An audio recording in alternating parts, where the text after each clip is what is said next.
আসসালামু আলাইকুম প্রিয় শিক্ষার্থীবৃন্দ। দেখো, তোমাদের জন্য আইসিটি তৃতীয় চ্যাপ্টারে আরও একটি টপিক নিয়ে আসছি। সেটা হলো অক্টাল ও হেক্সাডেসিমাল বিয়োগ। আর এই অক্টাল ও হেক্সাডেসিমাল বিয়োগ সহজে করা যায় একটা রুলসের মাধ্যমে।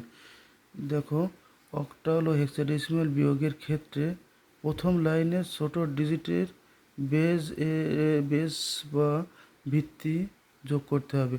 অর্থাৎ প্রথম লাইনে যদি ছোট ডিজিট থাকে এবং দ্বিতীয় লাইনে বড় ডিজিট থাকে, তাহলে ছোট ডিজিটের সাথে বেজ যোগ করে তার নিচের ডিজিট থেকে বাদ দিতে হবে এবং হাতে 1 থাকবে। দেখো, এখানে অক্টাল ও হেক্সাডেসিমাল বিয়োগের দুইটা উদাহরণ দেওয়া আছে। প্রথমে আমরা অক্টাল বিয়োগটা দেখি। দেখো, ওপরে 6 আছে, নিচে 7 আছে, অর্থাৎ এই 6-এর সাথে এই 8 যোগ করতে হবে। 28 এখানে আছে 14, এই 14 থেকে 7 বাদ দিলে হয় 7, হাতে থাকে 1, ওই 1 পরের ডিজিটের সাথে যোগ হবে। 4-এর 1 5, 5 থেকে 5 বাদ দিলে হয় 0, যেহেতু এখানে পয়েন্ট আছে পয়েন্ট বসে যাবে। দেখো, উপরে আছে 2, 2 যেহেতু ছোট ডিজিট, ওর সাথে 8 যোগ হবে, 8 যোগ হবে।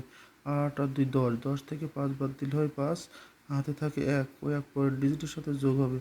4-এর 1 5, আর উপরে যেহেতু 3 আছে, ওর সাথে 8 যোগ 8 আর 3 11, 11 থেকে 5 বাদ দিলে হয় 6, হাতে 1, ওই 1 পরের ডিজিটের সাথে যোগ হবে। 2-এর 1 3, 4 থেকে 3 বাদ দিলে হয় 1। দেখো কত সহজে একটা অক্টাল বিয়োগ হয়ে গেল। এবার দেখো হেক্সাডেসিমাল বিয়োগ। ওপরে আছে এটা ছোট, ওর সাথে বেজ যোগ 16 যোগ হবে। এর মান 10 আমরা জানি। 10 10 16 10 26, 26 থেকে এর মান 14, 26 থেকে 14 বাদ দিলে হয় 12, সে 12-র মান আমরা জানি সি, হাতে 1, সে 1 পরের ডিজিটের সাথে যোগ হবে। 2-এর 1 3, 6 থেকে 3 বাদ দিলে হয় 3, হাতে কিছুই থাকবে না, যেহেতু পয়েন্ট আছে পয়েন্ট বসে যাবে। আবার দেখো 9, 9-এর সাথে 16 যোগ করলে হয় 25, ঠিক আছে। 25 থেকে এর মান 10, 25 থেকে 10 বাদ দিলে হয় 15, 15-র মান আমরা জানি আছে এফ, এফ বসে যাবে, হাতে 1, ওই 1 পরের ডিজিটের সাথে যোগ হবে। ডির মান আছে 13, 13 আর 1 14, যেহেতু এখানে আছে বি ছোট, বির সাথে আবার 16 যোগ হবে, বির মান 11, 16 আর 11 হচ্ছে 27, 27 থেকে 14 বাদ দিলে হয় 13, 13-র মান কত ডি, হাতে থাকবে 1, ওই 1 পরের ডিজিটের সাথে যোগ হবে।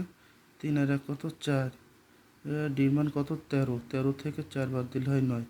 দেখো কত সহজে হেক্সাডেসিমাল বিয়োগ হয়ে গেল।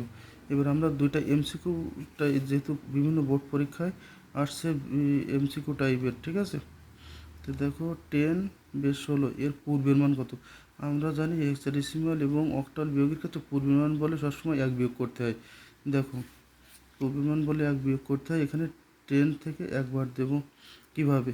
ওপরে যেহেতু 0, 0-টা আমরা বেশ 16 ধরবো, 16 থেকে 1 বাদ দিলে হয় 15, 15-র মান এফ, হাতে থাকে 1, 1 থেকে 1 বাদ দিলে 0, বাম পাশে 0, পূর্ণ সংখ্যার ক্ষেত্রে বাম পাশে 0-র কোনো দাম নেই, তাই আমরা এখানে 0 দেবো না। দেখো, মানে এখানে আছে যে 20 বেজ 8 এর পূর্বের মান কত। দেখো, নিচে আছে 1, ওপরে আছে 0, 0-কে আমরা বেজ ধরবো 8, 8 থেকে 1 বাদ দিলে বা 1 বাদ দিলে হয় 7, হাতে থাকে 1, সে 1 নিচে থাকবে, 2 থেকে 1 বাদ দিলে হয় 1। দেখো 17 আছে, যে এখানে অ্যান্সার আসছে 8। দেখো কত সহজে আমরা হেক্সাডেসিমাল বিয়োগ এবং অক্টাল বিয়োগ করে ফেললাম। তোমরা এই রুলসটা বারবার বাড়িতে প্র্যাকটিস করবা এবং রিভিশন দিবা, দেখবা খুব সহজেই অক্টাল ও হেক্সাডেসিমাল বিয়োগ হয়ে যাবে। Thank you.